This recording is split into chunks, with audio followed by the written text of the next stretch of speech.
Hello and welcome to another Improve Your Chess video featuring chess strategy for beginners, which was the most requested topic.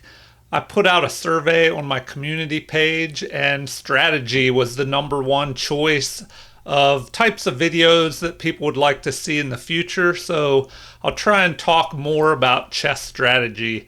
So this game was played by me against a good friend of mine, John, which is an ongoing series.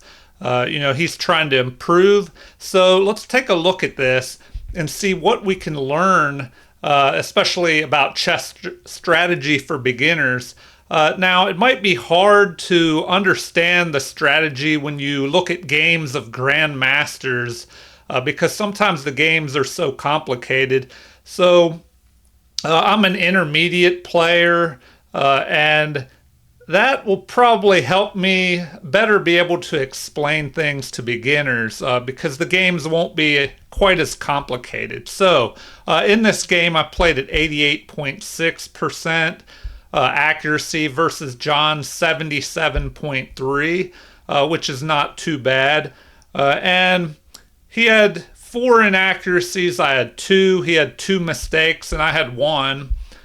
He had 1 miss, but I had 3 missed opportunities, and he had 1 blunder. So let's take a look here. All right. Let's see. We'll put on the analysis so the computer can reveal more to us. Okay. When it comes to chess strategy for beginners, starting out, you want to try and control the center, a very important strategy in the opening. And you can do that by placing your pawns and pieces where they attack squares in the center. Now notice this pawn is sitting on d4, but pieces do not control the square they're sitting on because they're not attacking that square. So this pawn is actually controlling the e5 square and the c5 square. So a good chess strategy to help you win more games is to control the center, especially these 4 squares here in the center, and then the larger center from f6 here to c6, and down to c3 to f4. But if you control the center, why is that good? Well, if you control the center, it allows your pieces to jump into the center, and from there they can move anywhere else on the board, wherever the action will take place. So John responded with d5 here, a good move, so things are equal. We're both trying to control the center. And another strategy is to develop your knights early, before the bishops usually, because the knights are almost always well placed on c3 and f3. Now you can try and put them on the second rank sometimes, but usually if you put your knights on c3 and f3, that jumps them in towards the center where they control squares in the center. So this knight is attacking the d pawn, trying to control d5 and e4 here. So John does likewise, jumps a knight to the center, helps defend this pawn. And now here I do play the bishop earlier, before this other knight. But that's just because I'm using this Jabava London system opening. Even though this says Queen's Pawn opening, Shigorin variation, that's what maybe this opening was called a long time ago, or when they first started playing these moves. Shigorin was a great chess player from, around 100 years ago or more. But Jobava, a newer grandmaster, started playing this system here. And so now it's named after him. So John plays e6 here, so helping fortify the center. Now, this could be a problem, this move, sometimes, because one strategy to pay attention to is to try not to block your pieces with your pawns. So this bishop, we see that if I play e3 here, my bishop will be outside the pawn chain. But now my opponent, John, has a bad bishop here blocked in by these pawns of the same color. Which is not the end of the world. This bishop could maybe try and come into the game later, but that's a strategy to keep in mind. So now I play e3 now that my bishop is outside of the pawn chain, and it has a little bit more scope here. And I could possibly try and jump up here and attack this pawn with knight and bishop. So another strategy, use your pieces to work together and attack specific squares. Just pile up with a bunch of pieces. So moving on, we have the bishop developing, attacking my bishop. Computer says this is an inaccuracy that jumps the game in white's favor, that bishop to b4 would have been better. So bishop to b4, moving the bishop here would pin my knight to the king. And another possible strategy would be, unless I move my queen up here to defend the knight or my other knight, maybe this knight could be captured and it would wreck my pawns. So before I dive too deep into that, let's keep moving here. Another strategy for beginners to pay attention to is to develop all your pieces. So a lot of beginners, they pick 2 or 3 pieces and then they just move them a bunch of times. Maybe they try and move a bishop and a knight and the queen, and they don't get all their pieces out towards the center. So the bishop here jumps towards the center, helps control the center, and aims at the king side in case my opponent decides to castle there. All right, the knight is developed, threatening to jump up here and harass my bishop. But I ignore that. I just keep developing. And, if my bishop was attacked, I could just drop back, trying to keep the bishop pair. So that's another strategy. Try to keep both of your bishops and get rid of one of your opponent's bishop, maybe trade it for a knight. And then you will be able to control, let's say, I'm able to knock out this dark squared bishop, but keep my bishop, then I would have greater control of all these dark squares, and my opponent wouldn't have another bishop to fight on the dark squares against my dark squared bishop. So another strategy to keep in mind for beginners, try and keep both your bishops. Now, all the strategies and rules in chess, there's always an exception. So you have to calculate a little bit because the position can change after every move. And so you want to be careful that you don't, rigidly follow rules just because those are known rules, because sometimes there could be exceptions to those rules. So an example would be if the position is really locked up and closed, and you keep your bishops, but they're trapped in by your pawns and not going anywhere, and your opponent has knights that can jump over those pawns, well, then the knights could be stronger in a closed position versus the bishops being stronger when the board is wide open and they can crisscross all over the place. All right, now we just keep developing pieces. So the queen lines up on my king. Another strategy that you can use. You might think, well, that queen is blocked by 2 pawns, but let's say if material starts flying off the board and the position opens up, well, then this pawn would be pinned to my king, and that could cause a problem. So I go ahead and get my king out of there and castle. Another good strategy, castle early and often is a famous saying, because once you castle, your king can only be attacked from straight on or from the left here, because nothing can come from off the side of the board over here. But if you keep your king in the middle, it can be attacked straight ahead, straight on, or from the left or the right. So by castling, you reduce the angle of attack from 3 down to 2. And some people might think, well, what if my king gets trapped in the corner here? Some beginners think that. But it's a lot harder to get to your king barricaded in behind these pawns and this knight. And also, this gets your king to safety and pushes your rook towards the center, where it can move out here easily and get behind pawns that are pushing forward. Another strategy that you can use is put your rooks behind pawns that are going to move forward. Or I could put my rook here on e1 and line it up on the queen and the king. So my opponent, he castles also, getting his king to safety.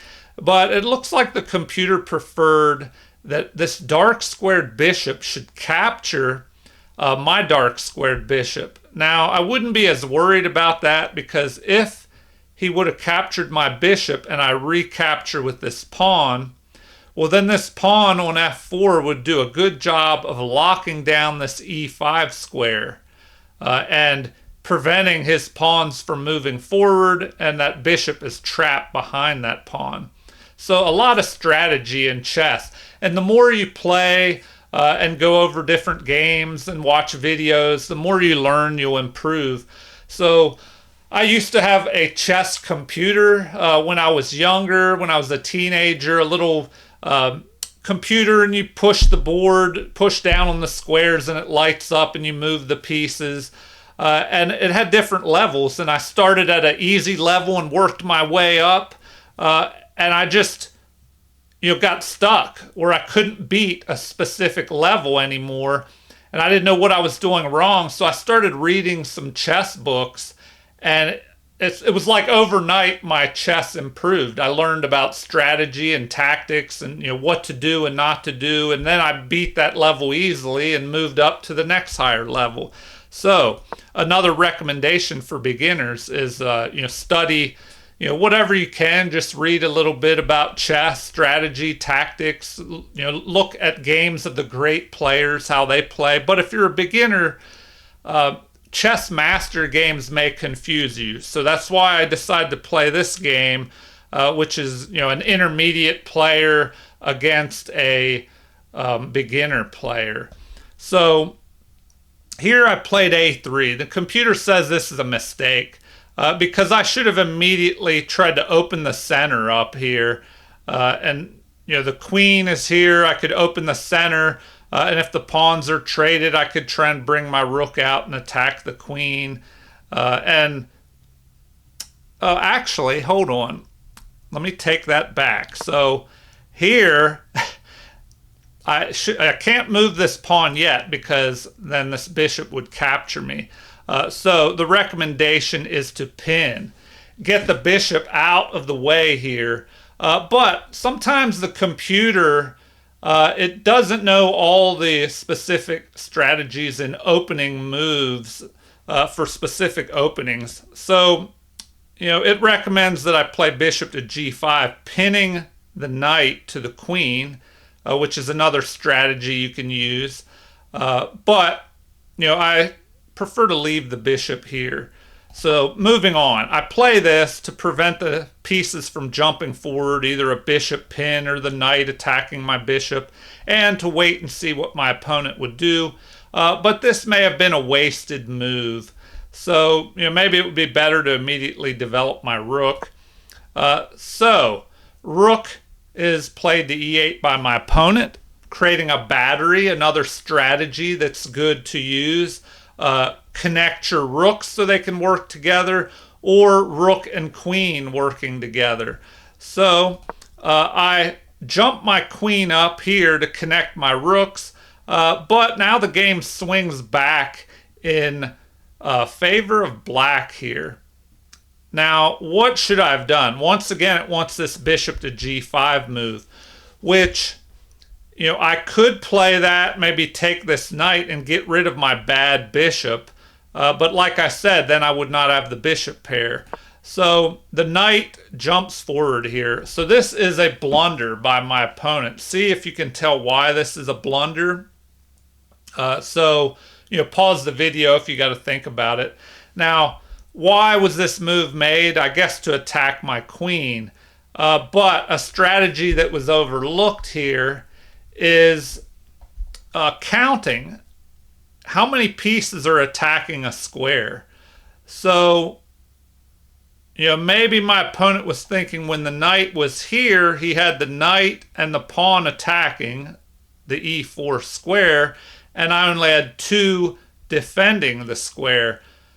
But, as we jump this piece in here, it's not good because now I can just capture the knight and I have two attackers and he only has the one pawn defender. So a strategy is to count how many pieces are attacking and defending and make sure you have one more attacker than defender if you're going to jump in and attack.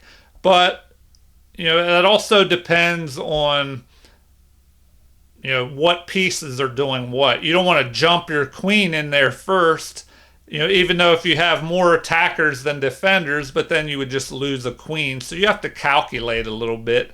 All right, so I attack, capturing, which is best. He recaptures to keep the material even as far as pieces, but I come out a pawn ahead here. So, a little blunder by my opponent. I go up a pawn.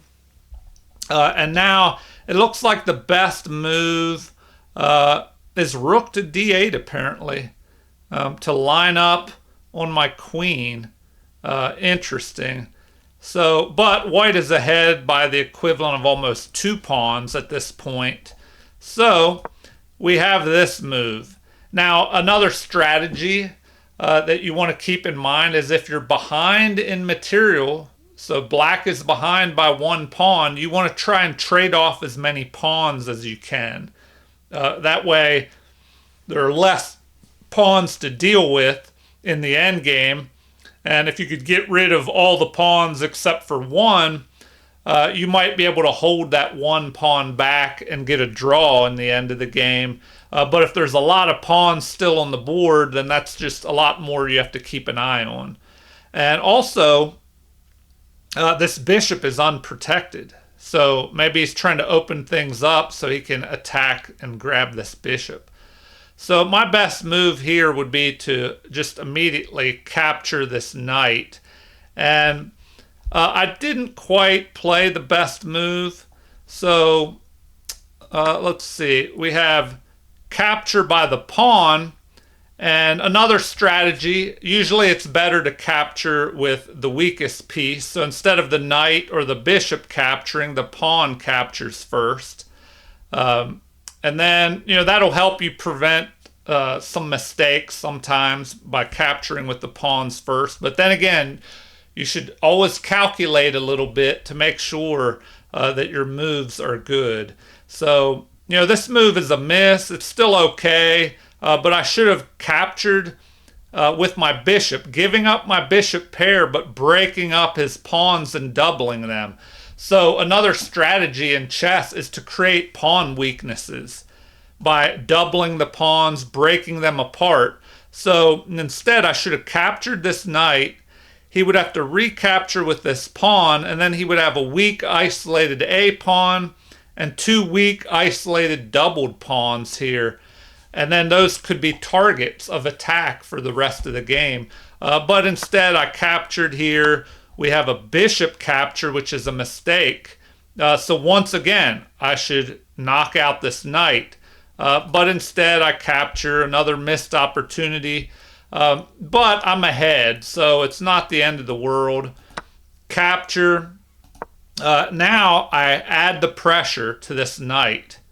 So we have 2 attackers. I'm ahead in material, so if I capture, well then, the queen would recapture. I could trade off pieces. So if you're ahead, you want to trade off pieces if you're ahead in material, because then my extra pawn at the end of the game, I can try and use that to win. So we have a defense here, and now instead I check, but it looks like I could have, let's see, I could have even played bishop captures here, and then if his bishop captured, I could check with the queen and then pick off that bishop. So I could have grabbed another pawn there. And so sometimes those tactics are a little tricky to see. And another thing that you should do, study strategy in chess, but you definitely need to study tactics, solve tactics problems regularly. And that will definitely help you play better. Because sometimes you can have the best chess strategy, but then it can all be ruined by an overlooked tactic.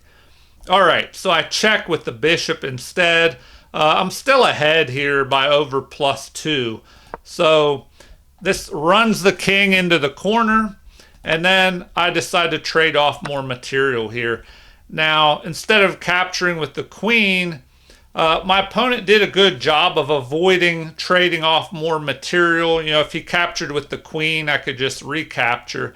But the problem now is that he's left with this isolated pawn, which can be a weakness and something I can target. And isolated pawns are harder to defend as more and more pieces come off the board. They're easier to attack if you have less pieces to defend them. So the game continues with this move, an inaccuracy. Apparently it would have been better to leave that pawn there, because now this kind of blocks my bishop. It would have been better to just blockade the pawn with the bishop and aim at the king side over here. So see, now my bishop can be chased away. So I drop back to A2 here. And another strategy is to, if you have to retreat a bishop and place it all the way on the other side of the board, sometimes your opponent will forget about that bishop there, and it can come in handy in an attack later in the game. I once read about an interview where a journalist asked, I think it was Vishy Anand, the former world chess champion from India. He was asked, he had an opportunity to put his bishop, it retreated, and he could have put it on like B3 here or A2, and he moved it all the way to A2. And they asked him, well, what was the strategy behind moving that bishop all the way back to the other side of the board?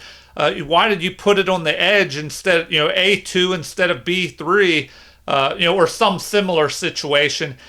And he said, oh, well, there wasn't a deep strategy. He just said, I thought further on the edge of the board, my opponent might forget about it over there. And sure enough, his opponent overlooked that bishop all the way over on the other side of the board, and it came in handy and helped him win by attacking on the opposite side of the board, and the bishop was overlooked. So, another little strategy that you can try.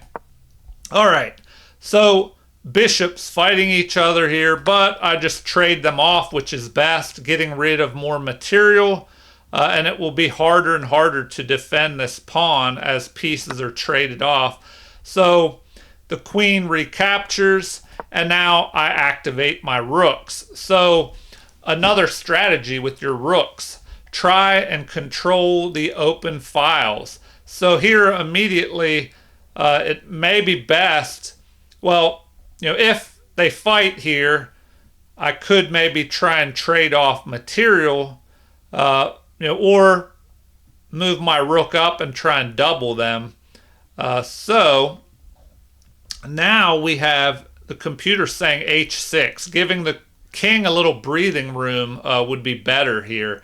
And another strategy is if you have your king on the back rank where it could be trapped. Let's say these rooks were not on the back rank. Well, then my rook controlling the open file could move up here and threaten a mate. And the only way to stop it would be if the queen dropped back. And then I could take the queen. But that's if these rooks were not guarding the back rank, which they are now. Now, a way to avoid back rank problems is to push maybe your H pawn up here and give your king a possible escape route. So the queen marches forward here, lining up on my king, attacking my rook. So I just first attack the queen with F3, but it looks like it would have been better to ignore all that and just get my rook in here behind this pawn. But I preferred this move because it protects my pawn, and my king could come out towards the center later in the game. And another strategy to keep in mind, as we get near to the end, into the end game, your king can be a very valuable piece, and you want to remember to bring that king out. Usually, you might not want to do that when the queens are on the board because they can really be harassed by the queens. But if we traded queens off, then it's usually a good idea to get your king out towards the center of the board where it can help in attack or defense. So the queen retreats. I decide to grab the open file with the queen here. This is an inaccuracy. It would have been better instead to just double my rooks up. And so a mistake is played here. So this is pretty instructive. Once again, h6, creating a little escape hatch would have been better. Or maybe the queen could have just backed up here and helped guard this rook moving forward, because now I have two attackers on this rook and only one defender. So another tactical error where my opponent misjudged. He had two rooks covering d8, but as I mentioned earlier, once a piece is on a square, it no longer protects that square. So now I have two attackers of d8 and he only has one defender.